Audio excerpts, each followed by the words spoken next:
তো আজকে হরিণঘাটা থেকে আজকে আমি বাজার করলাম। তো গাইস আজকে কী বাজার করেছি তোমাদেরকে দেখাবো।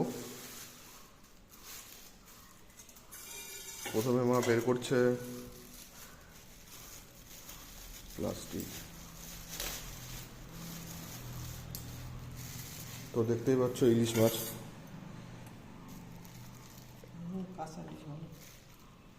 এগুলো পুরোটাই কাঁচা ইলিশ, কোনো স্টোরের মাছ না।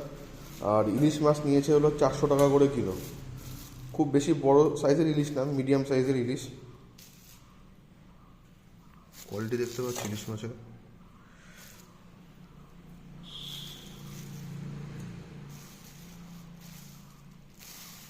তো তারপরে বের করো ব্যাগ থেকে।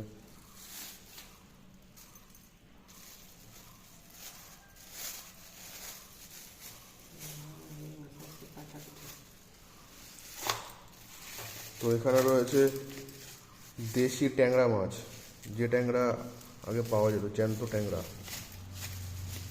ট্যাংরা মাছ সবকটা প্রায় জ্যান্তই আছে। দাম নিয়েছে হচ্ছে তোমার এটা 900 টাকা করে কিলো।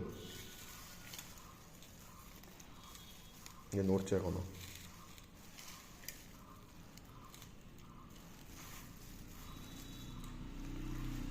পেটে অনেকগুলোর পেটে ডিম হয়ে গেছে, যেটার পেটে ডিম হয়েছে।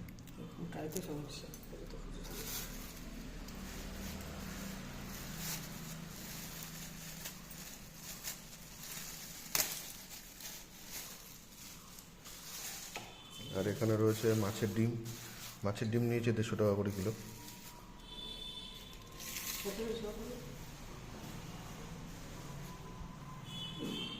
ট্যাংরা মাছগুলো দেখতে ভালো লাগছে, ট্যাংরা মাছ, কাঁচা ইলিশ, আর এই হলো মাছের ডিম।